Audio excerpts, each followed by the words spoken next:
Inside the White House is CCTV Washington correspondent Jessica Stone. Jessica, President Barack Obama has been talking about the passing of Nelson Mandela. What can you tell us? Well, we think it's very, very likely that he will be one of those heads of state attending the funeral in the coming days. Tonight, though, we got more of a sense of his own personal history with Nelson Mandela. He talked about, in a brief address to the American people, the fact that he began his first political action at the age of 19, protesting apartheid. Remember, this is the first black president of the United States, a man who is also a son of Africa. His father was Kenyan. Let's hear what he had to say to the American public just about an hour and a half ago tonight. I am one of the countless millions who drew inspiration from Nelson Mandela's life. My very first political action, the first thing I ever did that involved an issue or a policy or politics, was a protest against apartheid. I would study his words and his writings. The day he was released from prison gave me a sense of what human beings can do when they're guided by their hopes and not by their fears.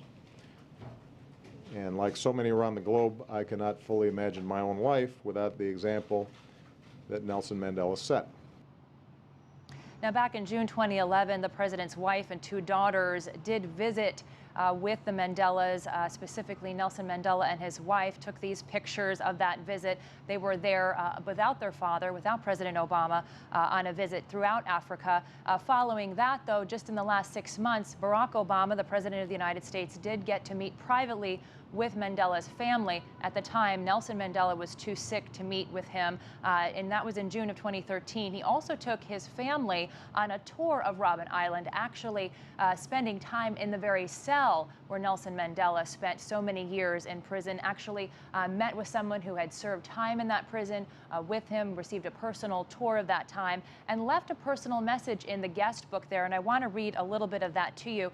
President Barack Obama, June 30th, 2013, left this message. On behalf of our family, we are deeply humbled to stand where men of such courage face down injustice and refuse to yield. The world is grateful for the heroes of Robben Island who remind us that no shackles or cells can match the strength of the human spirit. Now, Obama only met Nelson Mandela once when he was a senator in 2005.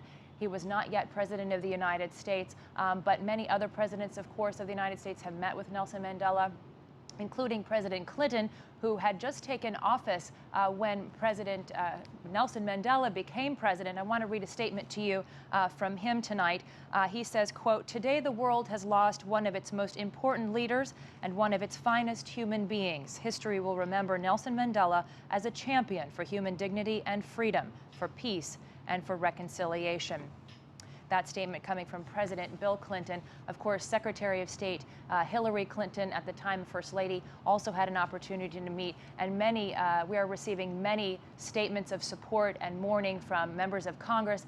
Nelson Mandela certainly had a special influence on members of the Congressional Black Caucus, the African American members of the U.S. Senate and of the Congress, but something where we will probably see a lot more public mourning in this country for Nelson Mandela in the coming days. Back to you. Okay, thanks, Jessica. Jessica Stone there at the White House. Mike?